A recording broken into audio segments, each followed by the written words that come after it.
louange de sa sainteté. L'univers crie sa majesté.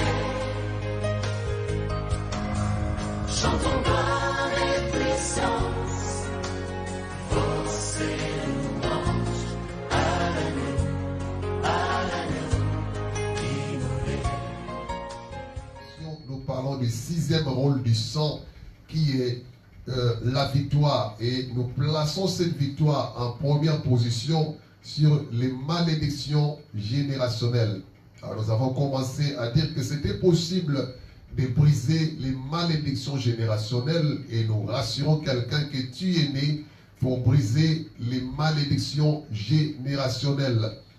Nous sommes dans Galates chapitre 3 verset 13, le texte de base.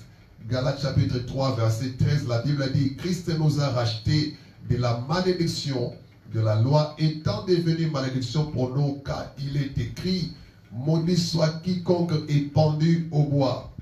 Et Psaume chapitre 11 verset 3 nous dit: celui qui réfléchit sur le... Mais plutôt pas, là c'est le proverbe 16-20. Nous sommes dans Psaume chapitre 11 verset 3. La Bible dit que quand les fondements sont ébranlés, le juste, que ferait-il? Texte de base, Galates 3-13. Jésus s'est fait malédiction, il a pris la place de la malédiction et il nous a délivrés. Donc lui, il est devenu malédiction, nous sommes devenus bénédiction. Et dans Psaume chapitre 11 verset 3, la Bible dit: quand les fondements sont ébranlés, le juste, que ferait-il? Quand les choses ne marchent pas, qu'est-ce qu'un enfant de Dieu peut faire? Il doit réfléchir pour trouver la solution. C'est pourquoi j'avais déjà anticipé en citant, sans le nommer, c'est Proverbe chapitre 16 verset 20. Proverbe chapitre 16 verset 20, la Bible dit: celui qui réfléchit sur les choses trouve le bonheur. Donc c'est important de réfléchir sur les choses, de voir comment la famille est en train d'évoluer. Et s'il y a des choses qui ne sont pas en conformité avec la parole de Dieu, il faut les refuser au nom de Jésus-Christ, comme nous allons le faire dans quelques minutes. On va refuser tout ce qui est négatif dans nos familles, tout ce qui est signe de malédiction générationnelle ou héréditaire. On va les briser, on va les refuser dans le nom de Jésus-Christ.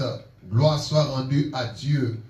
Mais le premier point que nous voulons introduire aujourd'hui, avant de faire la prière pour les familles, et tu vois les causes des malédictions. Quelles peuvent être les causes des malédictions générationnelles dans la vie des gens? Parce que nous avons dit que quand on parle de malédiction, c'est une déclaration. La malédiction, c'est une parole, c'est quelque chose qu'on a déclaré, on a décrété sur la vie de quelqu'un, sur la vie d'une famille, d'une communauté. Et cette malédiction a pour objectif de compliquer les choses, de nuire. Donc quand on déclare, on décrète, on prononce une malédiction, c'est avec un seul objectif: de compliquer les choses, de nuire à la vie des gens sur qui on a déclaré cela, à la vie de la nation sur laquelle on a déclaré, à la vie du peuple sur lequel on a déclaré ces choses. Donc ce sont des paroles qu'on a prononcées, qu'on a décrétées, qu'on a déclarées, avec un seul objectif: de compliquer les choses, de bloquer au maximum les choses dans la vie d'une personne, d'une nation, d'une famille, d'un territoire, une ville, ainsi de suite. C'est ça ce qu'on entend par malédiction. Alors, quelles sont les causes des malédictions? Surtout les malédictions générationnelles, les malédictions qui se suivent dans une famille, dans une nation, ainsi de suite. Quelles en sont les causes? Il y a plusieurs causes, mais on va commencer par citer la première ce soir. On ne va pas les développer parce que l'objectif ce soir, c'est la prière. On va prier, moi et toi, pour nos familles, et on va prononcer des choses contraires à ce que le diable a sémé.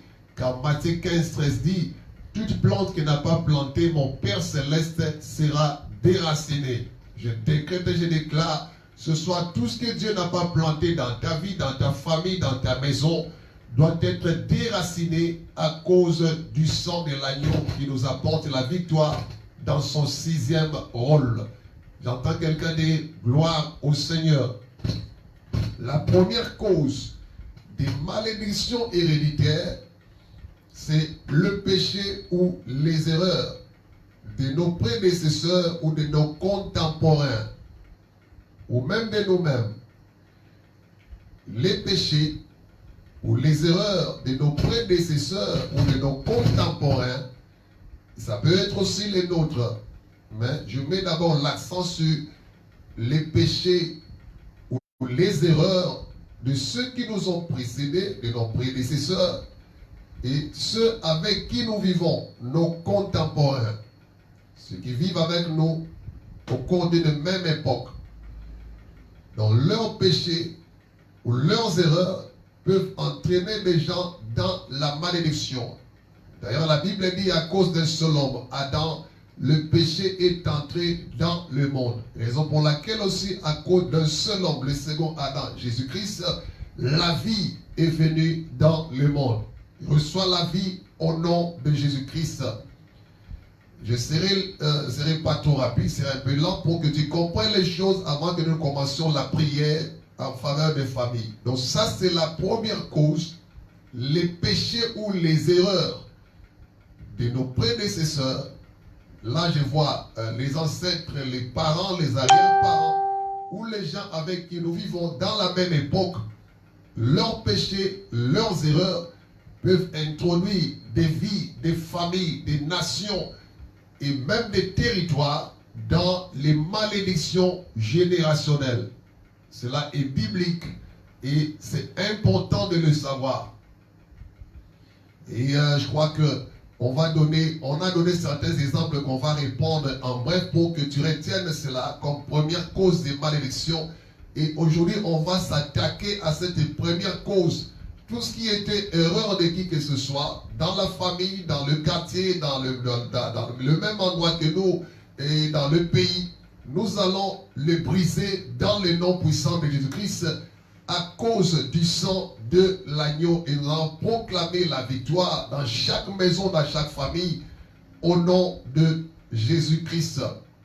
Alors ici, il convient de noter ceci. Dieu, suis-moi très bien, Dieu ne peut pas tuer quelqu'un à cause des péchés commis par une autre personne. Dieu ne peut pas le faire.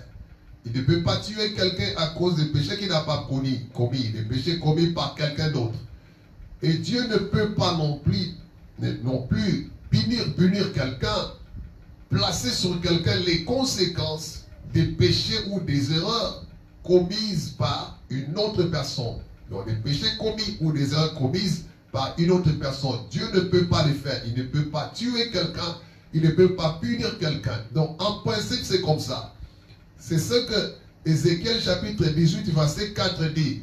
J'aurais besoin de cette référence aussi à la fin. Mais maintenant, je ne fais que la frôler ou la citer. Donc là, c'était un accord où c'est un accord entre Dieu et son peuple. Entre Dieu et Israël. Cela est établi que Dieu ne peut pas me sanctionner, ne peut pas te sanctionner, nous sanctionner à cause des péchés ou des erreurs commises par d'autres personnes. Tu vois? Et Dieu ne peut pas aussi me tuer, nous tuer à cause des péchés ou des erreurs que nous n'avons pas commises. Mais, je dis bien, ça c'est en principe et c'est un accord entre nous et Dieu. C'est une alliance entre Dieu et nous qui sommes ses enfants. Mais le problème est que nous avons affaire à un hors-la-loi, au diable, qui ne tient pas compte de notre alliance avec Dieu, qui ne tient pas compte de nos accords, de notre communauté, qui ne tient pas compte de notre vie chrétienne. Lui, c'est un hors-la-loi. Donc, et je disais hier à quelques personnes que le diable, c'est comme un monsieur qui sait que tu es déjà marié, mais il continue néanmoins à te déranger. Donc, si tu ne résistes pas, tu risques de quitter encore le toit conjugal à cause de lui. C'est ça le diable. Il ne respecte aucune alliance, aucun contrat. Donc si ça ne dépendait que de Dieu, nous ne pouvons pas être frappés à cause des erreurs des autres. Nous ne pouvons pas subir la conséquence des péchés commis par nos parents ou nos arrière-parents ou grands-parents. Mais parce que nous avons affaire au diable, donc l'œuvre de la croix n'a pas mis le diable hors d'état de nuire. L'œuvre de la croix n'empêche pas le diable de nous attaquer parce que c'est un hors-la-loi. Il ne respecte aucune convention, aucune alliance. aucun accord et il ne le signe même pas. Raison pour laquelle nous vivons maintenant ces conséquences-là. Et ce que nous devons faire, c'est les refuser parce que le diable agit dans l'illégalité. Mais sur le plan pratique, nous constatons que, évidemment, malgré que nous sommes dans la famille de Dieu, nous sommes dans la vie chrétienne, il y a ces choses-là qui nous suivent. Et comme je disais tantôt, c'est parce que le diable ne connaît pas cette alliance, il n'en tient même pas compte s'il peut la connaître. Il agit comme ça parce qu'il est un hors la loi. Là, il faut le souligner en grand caractère. Donc, grâce à l'accord que nous avons avec Dieu, nous avons droit à la protection. Mais compte tenu de ce que le diable peut faire, il vient pour compliquer les choses. C'est pourquoi la Bible dit, résistez au diable et il fuira loin de vous. Je décrète et je déclare la résistance populaire par rapport à tout ce que le diable peut faire dans une famille ou dans une autre. Et il fuira très loin au nom puissant de Jésus-Christ et à cause du sang de l'agneau. Gloire soit rendue à notre Dieu. Donc là, c'est un point très important, une mise au point très importante. Et il faut pas l'oublier. En principe, Dieu ne peut pas faire ça. Mais le diable étant là, il y a des choses qui, malheureusement, continuent de se faire voir, même dans les familles dites chrétiennes, même dans les familles de ceux qui prient. Alors, ce n'est pas un péché, mais nous avons la possibilité de changer l'histoire, de changer les histoires de nos familles dans le nom puissant de Jésus et à cause du sang de l'agneau. C'est pourquoi, depuis que nous avons commencé, je dis que toi, tu es né pour changer les choses, pour briser le cycle des malédictions au nom puissant de Jésus-Christ. Alors, nous avons vu comment est-ce que les erreurs, comme je parle de la première cause, de ceux qui ont précédé, peuvent entraîner des cycles de malédiction dans la vie de plusieurs personnes. On a parlé de la malédiction de Tecumseh. Le général a commis le péché. Le général américain a brûlé la maison des Indiens. Il a ravi les terres des Amérindiens. Et le chef indien s'est énervé et il a prononcé la malédiction que chaque chef d'État américain qui sera élu au cours d'une année se terminant par 0, ne terminera pas son mandat au pouvoir. Et cela a fait 120 ans, de 1840 à 1960. Tous ceux qui sont venus élus au cours d'une année se terminant par 0, ils sont partis, ils sont morts. Donc l'erreur d'un seul général a entraîné la malédiction pendant 120 ans à la Maison Blanche. Donc cela se justifie que les péchés ou les erreurs commises par les prédécesseurs peuvent entraîner des malédictions de génération et de génération. Que cela ne soit pas le cas pour nous au nom puissant de Jésus-Christ. Et j'ai parlé de Kennedy qui est décédé en 1963, mais comme il était élu en 1960, une année se terminant par 0, il ne devait pas terminer son mandat. Donc une année avant la fin de son mandat, il est décédé. Et nous avons parlé aussi de la famille Kennedy où les milliards ne peuvent pas arrêter la malédiction. Jusqu'à présent, ça continue. Et le dernier de la première génération est mort, comme nous avons dit, au mois de juin 2020. Et la malédiction n'est pas encore arrêtée dans cette famille-là. Là aussi, c'était l'erreur de leur grand-père, leur père, père pour les uns, grand-père pour les autres, arrière-grand-père pour les autres encore. Et comme j'avais dit, à cause de ces milliards, il a élevé le taux d'alcoolisme en créant une brasserie que tout le monde avait refusée. Et comme conséquence, le peuple a maudit la famille. Et jusqu'au moment où nous parlons, du moins pour cette malédiction-là, ce n'est pas encore arrêté. Si au niveau des chefs d'État américains, ça a été arrêté à partir après 1960. Mais pour la famille Kennedy, ça continue. Ce sont des exemples que nous avons donnés en détail et ça prouve que le péché ou les erreurs de ceux qui sont venus avant peuvent entraîner des conséquences fâcheuses dans la vie de la suite. Que la grâce et la miséricorde de Dieu soient multipliées sur chacun d'entre nous.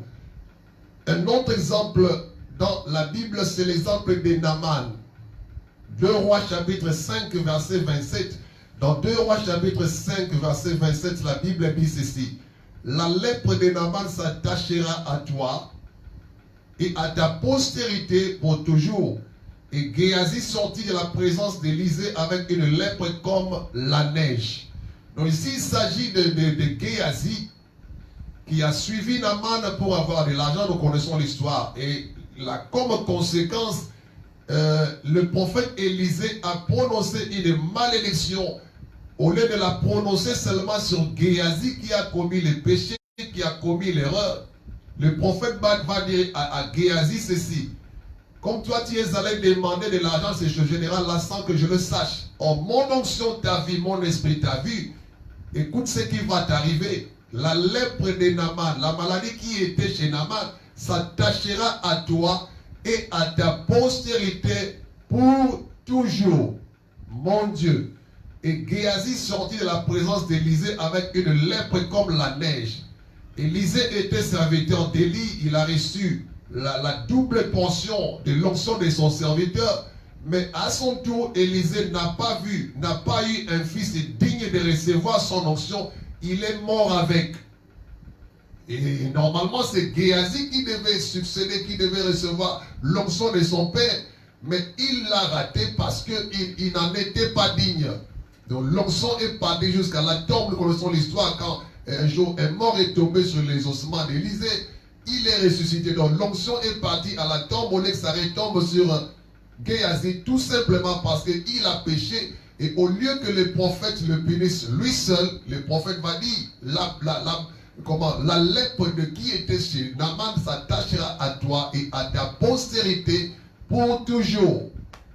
Donc ça justifie ce que nous avons dit, que parmi les causes des malédictions générationnelles, il y a les erreurs ou les péchés commis par ceux qui nous ont précédés ou nos contemporains, et ça peut entraîner des conséquences malheureuses dans la vie de toute une génération. Que Dieu fasse grâce à toutes les familles qui sont connectées ce soir et à toutes les familles qui seront connectées après dans le nom puissant de Jésus-Christ. Donc même ses descendants devaient être frappés alors qu'ils n'ont rien fait. Exode chapitre 20 verset 5. Tu ne te prosterneras point devant elle et tu ne les serviras point, car moi, l'Éternel ton Dieu, je suis un Dieu jaloux. Exode 25.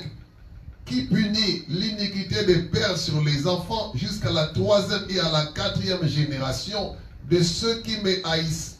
Ici, il s'agit de Dieu, il donne les 10 commandements, il interdit l'idolâtrie. Et dit ceux qui le servent, s'ils pratiquent l'idolâtrie, il va punir l'iniquité des pères sur les enfants jusqu'à la 3e et voire la 4e génération. Donc les erreurs ou les péchés commis par ceux qui nous ont précédés ou les contemporains ou nous-mêmes peuvent entraîner des malédictions. Et quand on parle de malédictions, tout ce que les gens disent comme poursuite, réclamation, liaison compris dans les malédictions. Donc ce sont des choses qu'on a décrétées, on a déclaré, on a proclamé, on a prononcé pour bloquer la vie des gens, pour compliquer dans tous les domaines de la vie, jusque dans les moindres détails. Il y a des gens qui appellent, qui disent, pasteur, rien ne va, ni chez moi, ni chez les membres de la famille, tout est bloqué, on ne sait même pas respirer. À partir de ce soir, tu dois respirer au nom de Jésus-Christ. Je dis, à partir de ce soir, tu vas respirer. Que tous les domaines de ta vie fonctionnent à merveille au nom puissant de Jésus-Christ. Je disais, ce n'est pas une prédication. Je vais m'arrêter déjà ici avec le dernier verset.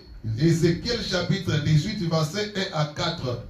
Je l'avais cité au départ, mais je prends seulement le verset 4.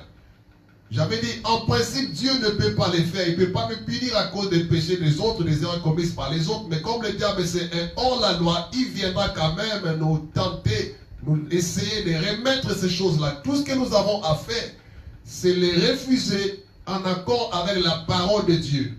La parole de Dieu dit ceci. D'abord, nous avons vu au départ, Galates 3,13, que Jésus-Christ est devenu malédiction.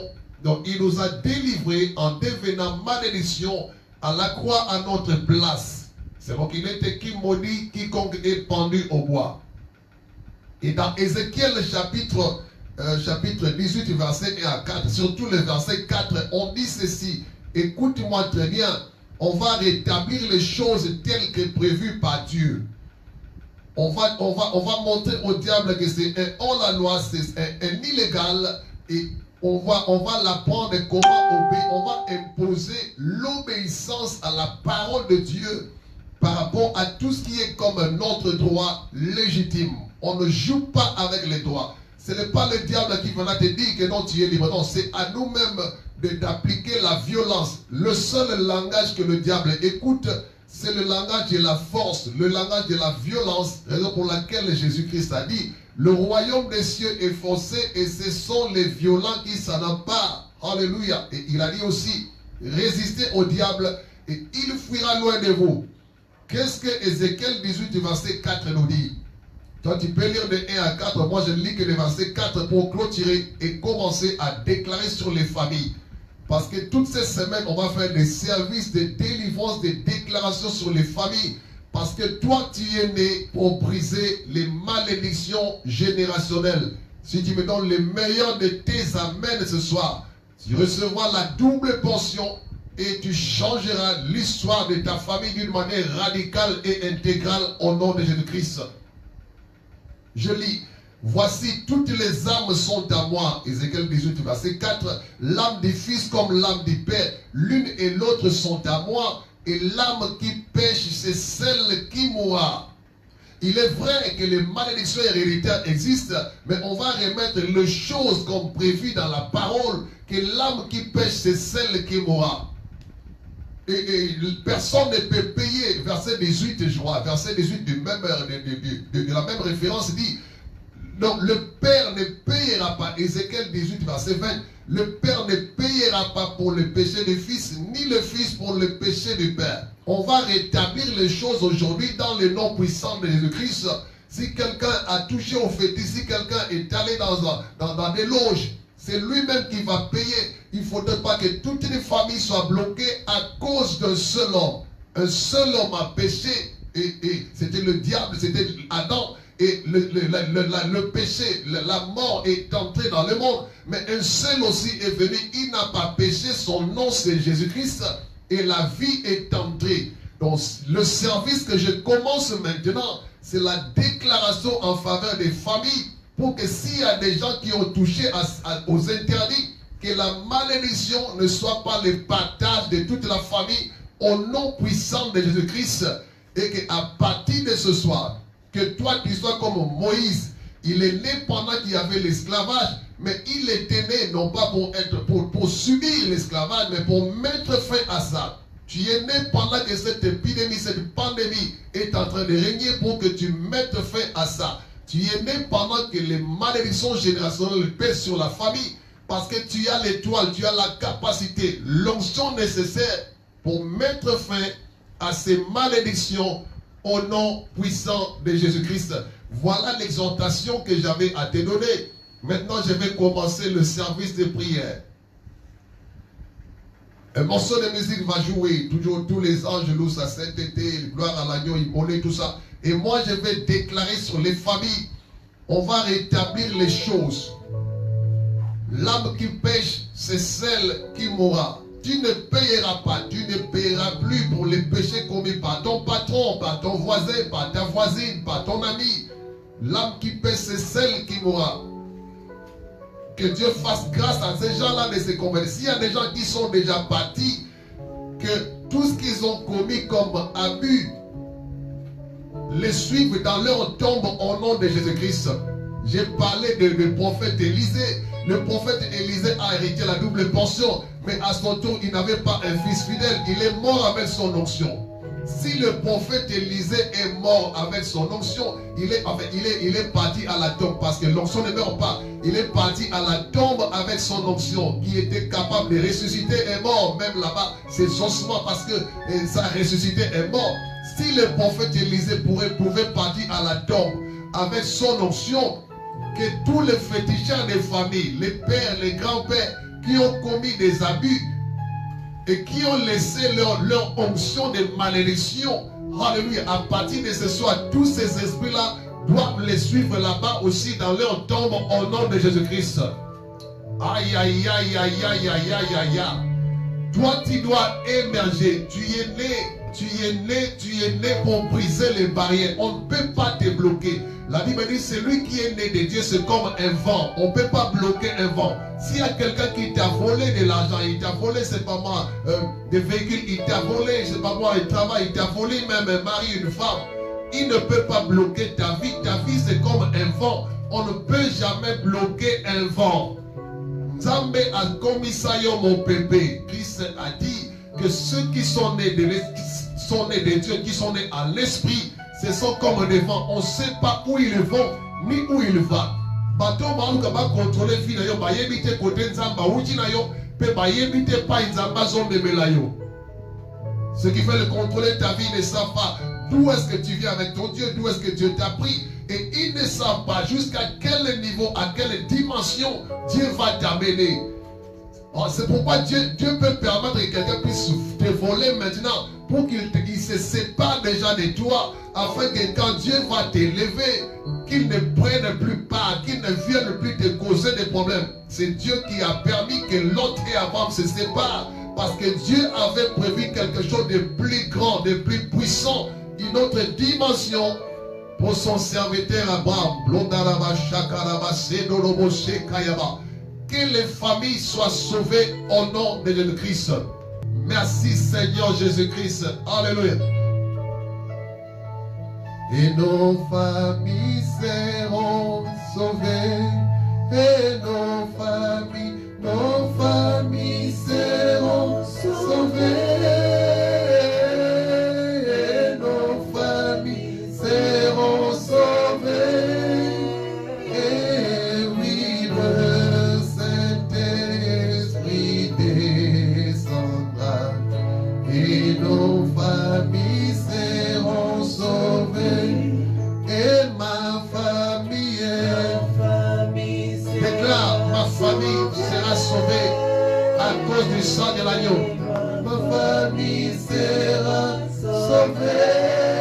Et oui, le Saint-Esprit descendra. Et ma famille sera... Déclare-le. Oh, nos familles seront sauvées. Oh, ma famille.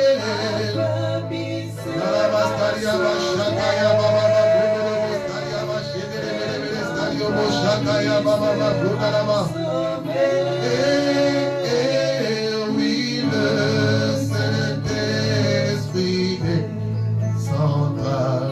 Et ma famille sera sauvée. Reçois l'adoration. Tu es le roi, tu es le roi. Alléluia. Notre victoire, c'est Jésus. Notre victoire est digne du Seigneur. Alléluia. Reçois l'adoration, come on. Reçois l'adoration. Tu es le roi de notre victoire. Notre victoire est digne du Seigneur. Emmanuel, la gamme. Emmanuel.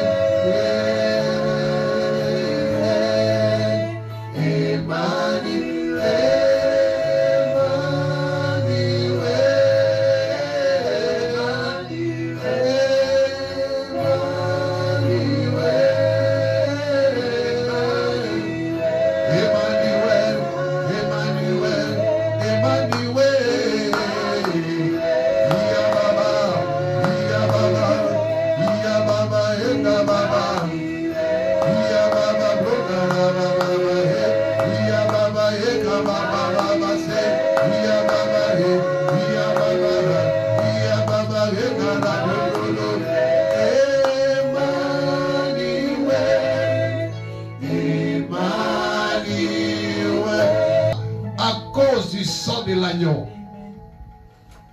une seule nuit, Israël était libéré à cause du sang et l'esclavage de plus de 400 ans s'est arrêté en une seule nuit. Nous clôturons ce programme, nous décrétons et nous déclarons que cette nuit, c'est la visitation de ta famille par rapport au premier point que nous avons vu, des causes, des malédictions héréditaires.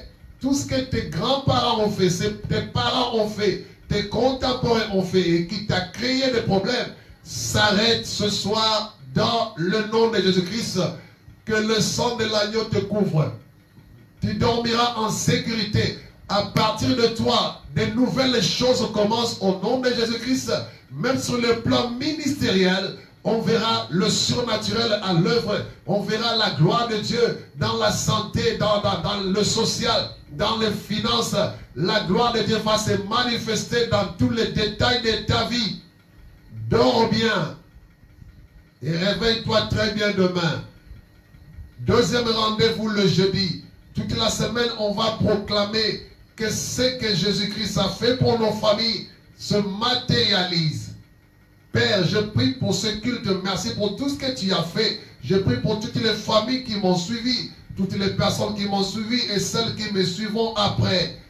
Que le sang de l'agneau commence à parler et qu'on voie la différence entre ce qu'on a vécu avant et ce qu'on vivra à partir de ce soir.